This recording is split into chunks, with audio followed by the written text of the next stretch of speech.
Hi, I'm Nick Vitellari with Entrepreneur and Innovation Exchange, and in this installment today we have with us Mike Dulworth, who's the founder and Chief Executive Officer of Executive Networks. Michael is a long-term entrepreneur. He's been in many projects, and he's going to give us today some insights into what it takes to be an entrepreneur. Welcome, Michael. Great to see you. Great to be here. Yeah. You know, since you've done quite a few things, why don't we start a little bit with what you're doing today? Tell me a little bit about Executive Networks, and then I understand maybe you got a new entrepreneurial activity going on? Yeah, absolutely do. You never stop. Yes, excellent, excellent. So what I call my day job is Executive Networks. What we do is form and manage and facilitate peer executive networks for HR executives from the largest companies in the world. So it's a subscription model, so if you're the CHRO of Apple, or you're the CHRO of Unilever, Colgate-Palmolive, Vodafone, those kinds of companies, you would come together as a peer network of about 50 of your peers. They meet face-to-face a couple times a year. And then there's all kinds of virtual activities and interchange and connectivity and collaboration that we produce all year round. So there's an online component, there's a face-to-face component, and even within a month or so, we're going to have a mobile app for Executive Networks where we're going to be able to connect our network members, and there's hundreds of them with hundreds of companies around the world, to each other and to us through any mobile device, anytime, anywhere. Well, tell me a little bit about this new entrepreneurial venture that you've got going, because I think that's been sort of maybe it's just being launched, is that correct? Yeah, it's very new. So I wrote a book back in 2007 called The Connect Effect, Building Strong Personal, Professional, and Virtual Networks. And so my intent with that book was to just help people create a strategy around networking, create a process around networking that worked for them, was individualized for them, and that they could sort of fit into their daily life, let's say. So not one of these books about, 101 networking tips, and I don't know, I was kind of frustrated with the books that I saw in the marketplace at the time, and I thought I had enough experience with these networks, and working at the Concourse Group with you years ago, where I thought I had a point of view. I thought I had some insight that I could share. So I wrote this book, and that was great. That was, pretty successful. But I've sort of been waiting for, almost like a decade for something to come along that would just be this really useful tool to help me gather, organize, analyze, and leverage what I call my meta network, my complete network. And I think what we have today, and I have today, even I kind of consider myself to be kind of a super networker, right? Right. But my network is really fragmented. It's in LinkedIn, it's in Facebook, it's in Outlook, it's in Salesforce.com, it's in Gmail, it's on my phone, it's in all these different, in a sense, databases, right? Right. So the idea that I had is to create a SaaS environment where you could take all of your network contacts and put them into the same database, in a sense, and then have the software help you analyze, organize, leverage your network in a way that's really efficient and effective for you in any way you want it to be done, right? So it's totally sort of ideas to be flexible to the way you work, the way you want to organize your network. Sort of not the way LinkedIn wants you to do it, or not the way Gmail wants you to do it, right? It's the way you want to do it. And we call it a PRM, instead of a CRM, it's your personal relationship management system, and you own it. So you own the data. We don't do anything with the data. We're not trying to mine it. We're not trying to, utilize it in any way, right? It's your data, you own it, and you get to do with it what you want. So we started a company to do that. It's called N Quotient, which is an abbreviation for networking quotient, NQ, which is a phrase that I came up with back in 2007 in my book. And one of the exciting things that we've done recently is we actually have created a validated networking quotient assessment. So you can take this 5-minute assessment, it's like 40 questions, it's a validated instrument, and it'll tell you your NQ score. And it's a score from 0 to 200, like your IQ, but this is your NQ. And we actually have a phrase that I like that one of our marketing people came up with, and that is NQ is your new IQ. Oh, wow. NQ is your new IQ. And so anybody can go take the assessment. It's at whatsmynq.com, WHATS, NQ, mynq.com, and it's free, and we hope that millions of people take it. You know, that's really, you know, that's kind of gets right to the core of what we're going to talk about today, you know, because we're trying to understand and have folks like you give our young entrepreneurs ideas about what it really takes. And let me just start out with a favorite question that I have, and that is, you know, was there anything early on in your childhood, let's say, that gave you any hint as to your entrepreneurship career and your energy around that? Yeah, absolutely. I mean, so a couple things. One is ultimately, you know, I started off playing group sports, team sports, but ultimately I migrated to individual sports. So I was a big tennis player, you know, I was a ranked tennis player. I played in tournaments all over the country, and it was, you know, ultimately it's about you. There's nobody else to rely on. It's you on the court with your opponent, and it was very individual in that way. I was a road biker, right? I was a skier, you know. So really, ultimately, when I got probably to about 8th grade, I just went into this individual sports realm versus group or team. Not that group or team sports aren't, you know, really great. It just wasn't for me. It just wasn't for me. And then the other thing I remember, two other things. One is that I from early on, I had my own business. So when I was, I don't know, like 10 years old, I had this awesome lawn mowing business. And I had this friend, he was 2 years older than me, and we had matching Toro lawnmowers, these red and black. I mean, we had this, you know, this cart that we would take them around on in the neighborhood, and I think we had 10 or 12 homes and businesses that we mowed their lawn, took care of their lawn and that property, and we made a ton of money. I mean, you know, for a 10-year-old or a 12-year-old, I was buying camera equipment. I was really into photography at the time. I was buying road bikes. I was buying, you know, way better ski equipment than my family could afford, or they wanted to buy a kid in a sense, but I had all this money. And so it was really kind of a first aha for me, and the possibility of what you can do, you know, even at such a young age. And then the second or third piece of that, I guess, is that, you know, once I got my first job, and I went to the University of Michigan, I had a history degree, but, you know, that didn't really mean anything, because I actually kind of constructed my own degree at the University of Michigan, because they really didn't have exactly what I wanted. So I took these courses and these courses and these courses, and then at the end, when I said, oh, it's time to graduate, I said, well, where do I have the most credits? And it was history, and so I became a history major and graduated with a history degree, but it really was much more diverse than that. But my first job was with the U.S. Department of Labor in Washington, D.C. And it's a big, bureaucratic, slow-moving organization. And so I went to work there, and, you know, you're really a cog, you know, in the middle of this massive bureaucracy.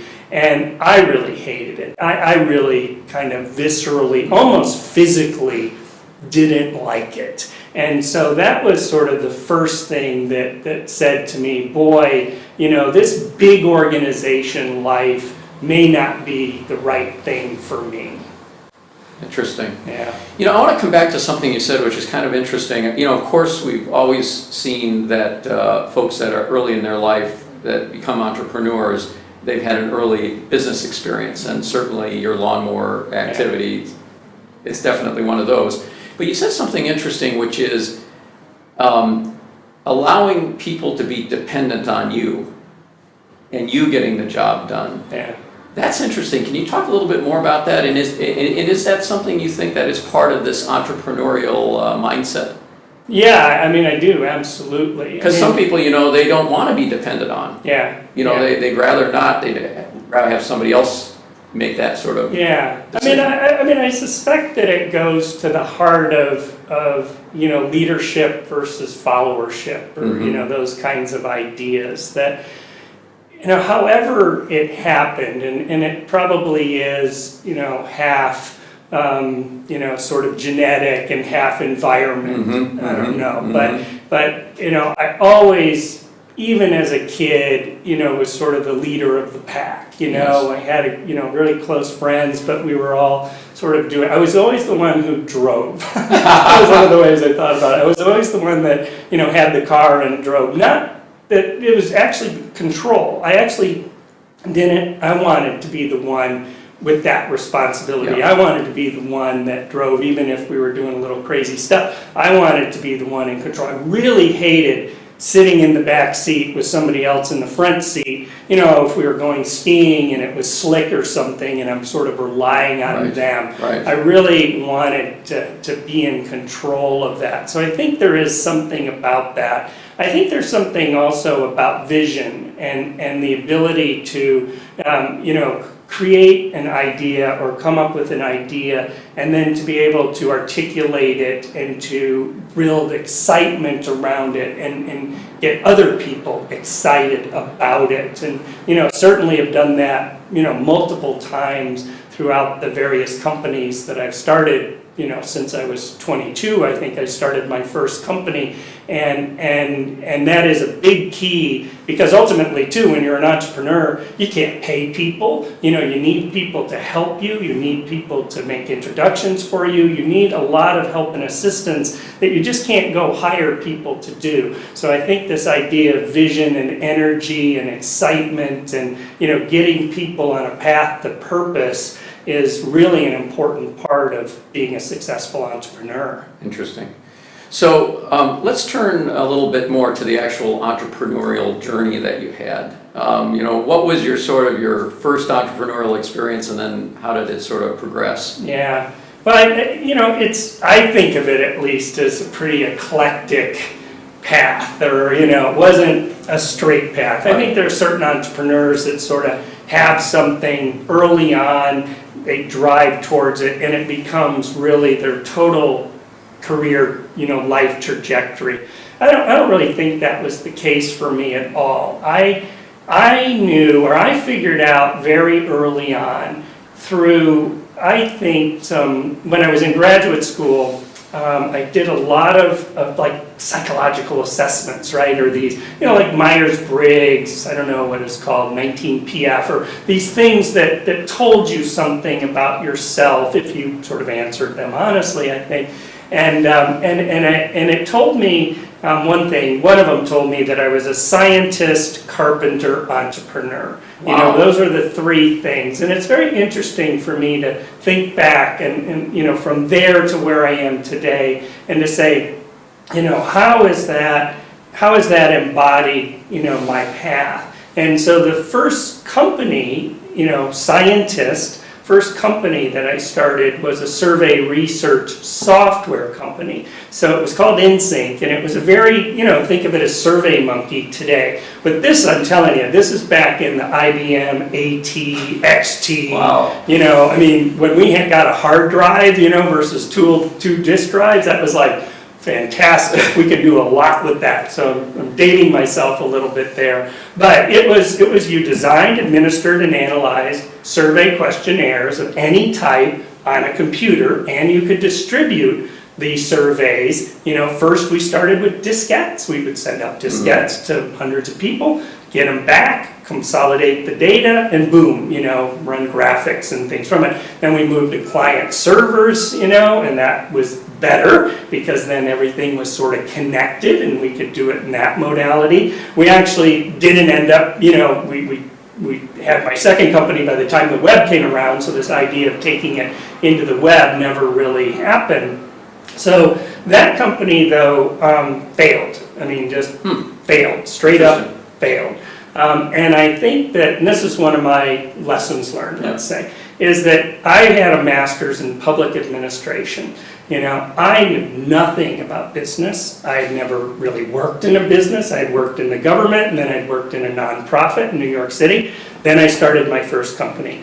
I think learning some of the fundamentals about business, whether it's marketing, finance, supply chain, development, project management, whatever it is, I think that's really valuable because I basically had to learn all of that on the fly and through experience. And we kind of blew it. I mean, with the first company, it had promise, but we really blew it just because we made so many mistakes of really kind of a fundamental, nature. And so that's one of my lessons learned. But then the second one was this idea that I'm really a big fan of. I call it planned serendipity, but it's like you just don't know where things are going to pop. You don't know where things are going to come from. So I'm sitting in a consulting firm in New York City. It's a survey research consulting firm. I'm basically there to pay off my debt, right? I had a lot of credit card debt from this startup, this first one that I did. And so I'm there and I'm making good money.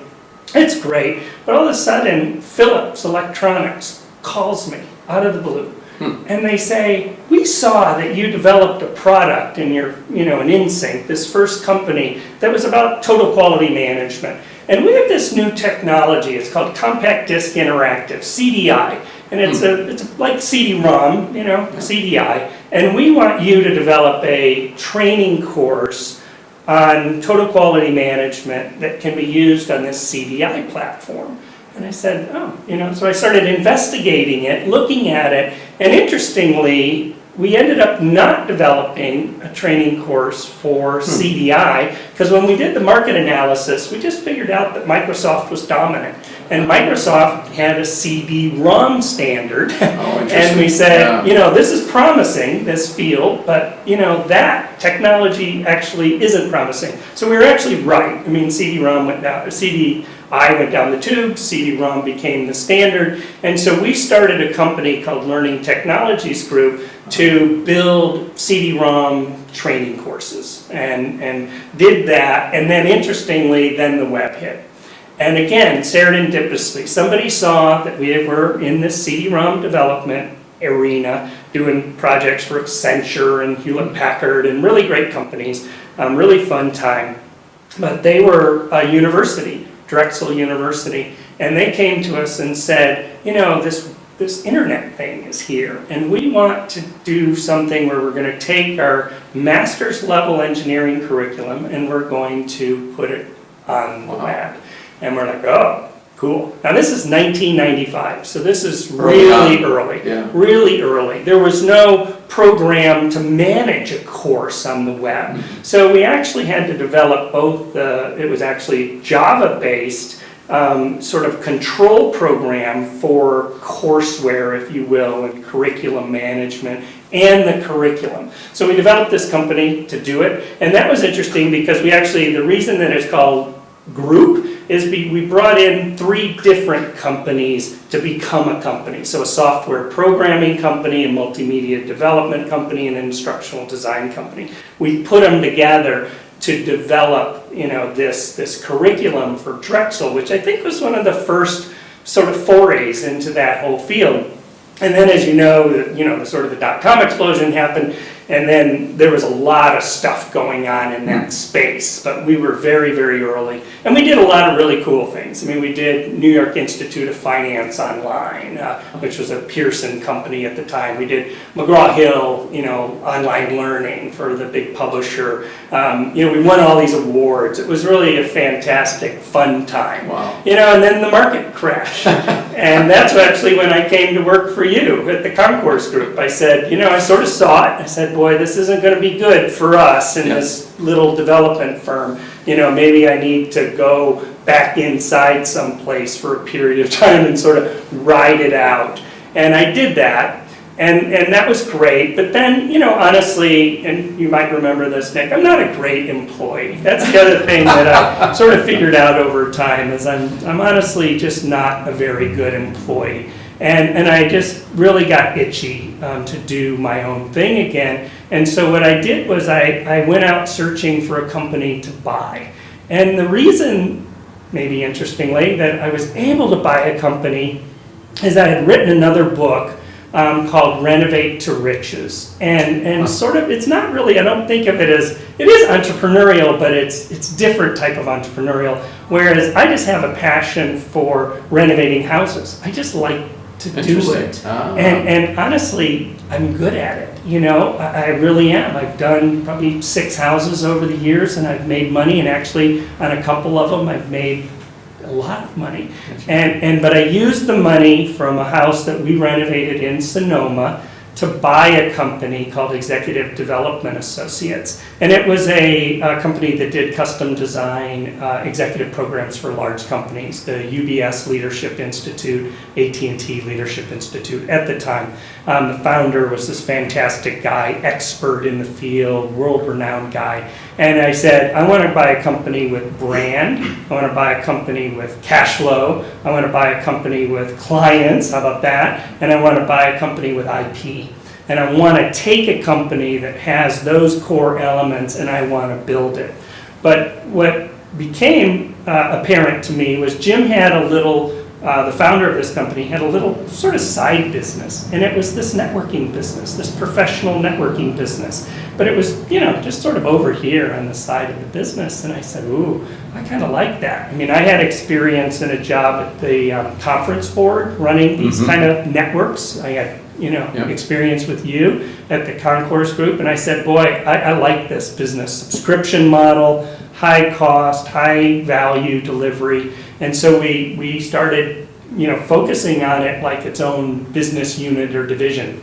You know, really took off. So that was the inception of Executive Networks. That's right. that you run today. Yeah, and the interesting thing that we had to do is we had to actually sell the consulting business because it was in direct conflict with the values and the product service offering of the networking business. So we sold that brand, lock, stock, and barrel, and then we had to rename the company, rebrand the business, and that's how Executive Networks came about. Great story. I mean, it's interesting. Plus, it shows all the different interests that you have. Yeah. So let me ask you one thing that I think is, we found it with other entrepreneurs. Was there a mentor, probably more than one mentor, but was there a particular mentor that taught you something that you really felt is really important in terms of your success? Well, you know, honestly, it's my dad.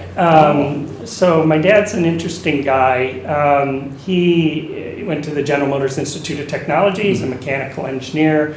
You know, started off in the auto industry, then went into consumer products, General Foods. But he had the opportunity when he was a plant manager to actually build a plant from scratch. Wow. And he got involved with a couple of academics that were thinking forward in terms of, you know, the world of work and how work could be structured and organizations could be structured. And this was Eric Trist from Wharton, Sociotechnical Systems Design, and Bill Walton from Harvard at the time, professor at Harvard.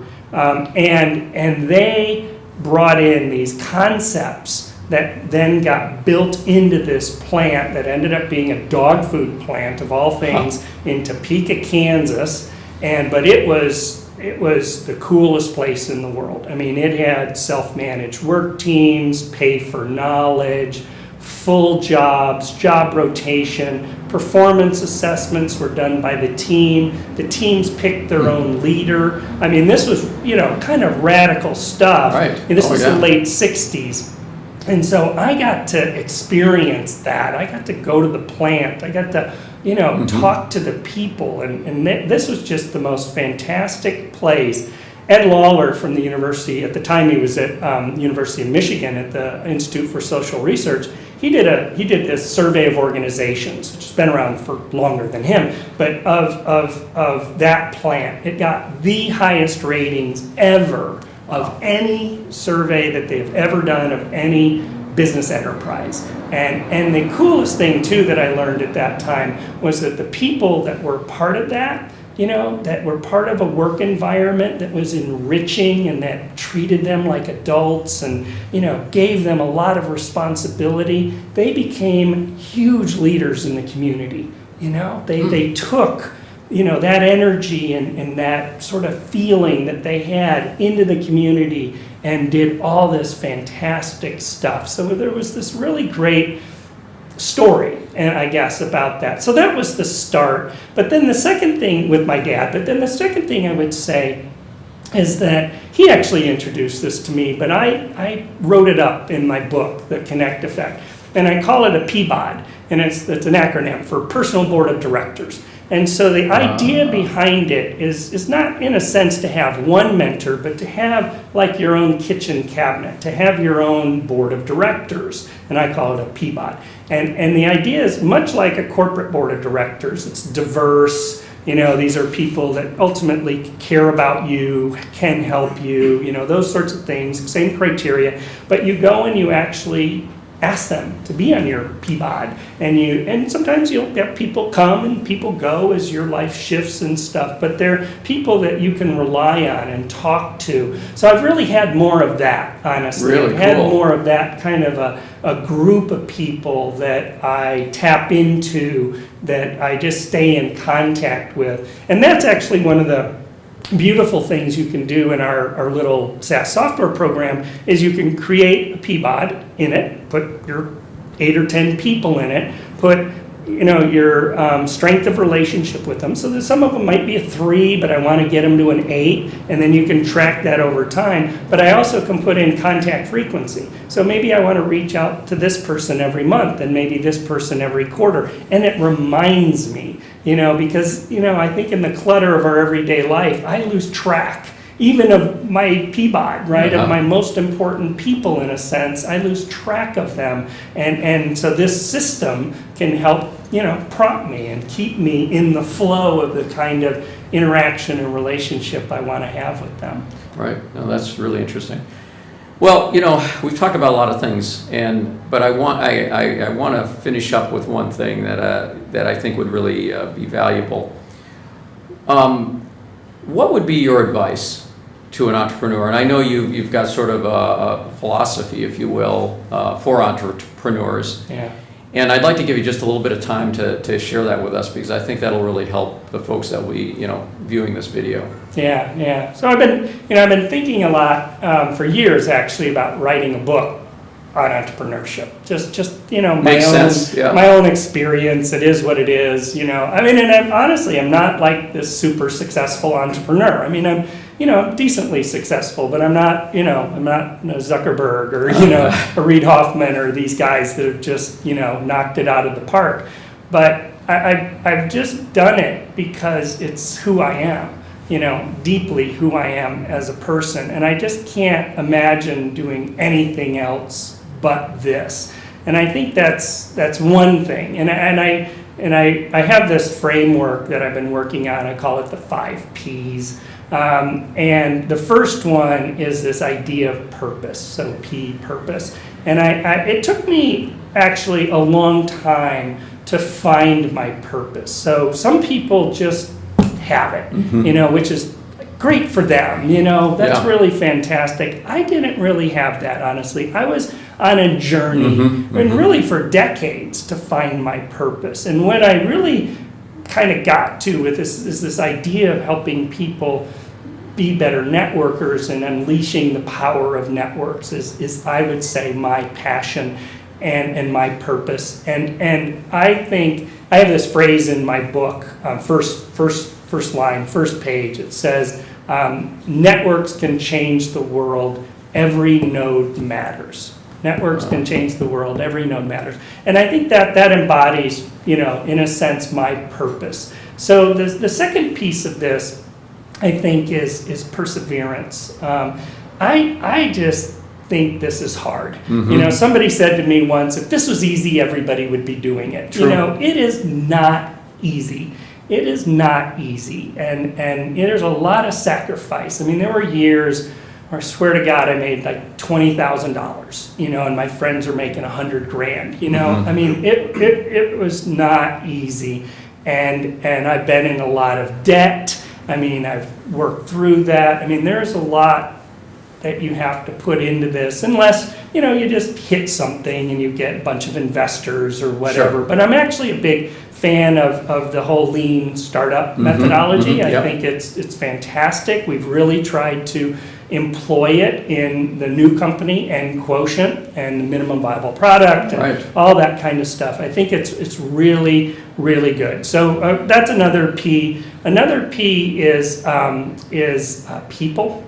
I just over time, I would say that maybe has been my biggest weakness, is not being able to select the right people for the right job at the right time. And then and if I do select someone who's not the right person, I don't exit them fast enough, in a sense. I've always just felt like, it's a painful process. Yeah, it's you know? no fun, right? It's really no fun. And I've gotten better at it as I've gotten older, but I've not been very good at it. And that's been a huge problem, I think, in the success of various businesses. But I do think, you know, toward like the software model, I think, you know, A programmers, they say, you know, can create, you know, 100% more code than B programmers. I really think that's the case in general. That metaphor is really, you know, if you can get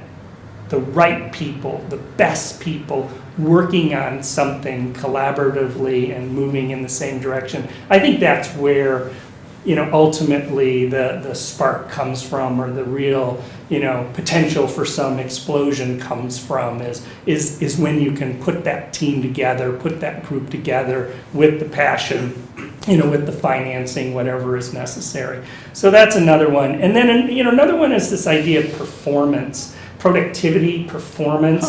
Interesting. And the way I think about that is, I think I'm too slow. I think I'm too slow. I think that ultimately, you know, kind of the 80-20 rule should be the rule. That, you know, that getting, it doesn't need to be perfect. Speed, execution would be, you know, my mantra to a large extent with these businesses. I just think you got to move fast, you got to pivot fast, you really got to have an understanding of the dynamic of business, and especially in the world that we live in today. Oh, yeah. I mean, you know, one of my favorite acronyms is VUCA, you know, volatility, uncertainty, complexity, and ambiguity. And when we live in this VUCA world, it's so disruptive. You know, you just have to really move and pivot very fast. So that's another one. And I think I have one more. And I guess it was, you know, really passion, but it is you know, related to purpose. But I do think it's different. I think purpose is really more of this kind of objective that you're getting, you know, on a path towards. You know, I want to accomplish X, and I have this passion or this purpose related to that. I want to change this. I want to impact that. Passion, I think, is a little bit different. And I didn't really have this passion until I got to this networking thing. I liked the survey software thing. I even more like the e-learning thing. Until I got to this thing of networking, it, you know, honestly, it gets me up in the morning. I wake up, my brain's moving, I'm in it, I'm on it, it's who I am now, I think. And so I do think this idea of purpose and passion is a little bit different.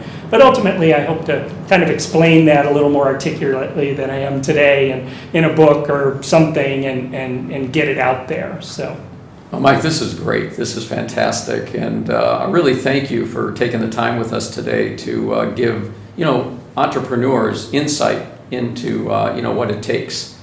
And, you know, I think the other interesting thing that you said, which I found fascinating, is that, you know, not everybody finds their purpose right away. I was kind of like that as well. And it's important to understand that, because you do see these incredible icons where somehow they had that purpose immediately, and that's great. But I would suspect that for the majority of us, that's not the case, and Yeah. that shouldn't discourage Yeah. entrepreneurs or people who feel they have that entrepreneurial urge. Yeah, no, absolutely. Well, thank you. Yeah, it was really a pleasure to be here today. Thank you very much, Michael. All right, Bye. bye-bye.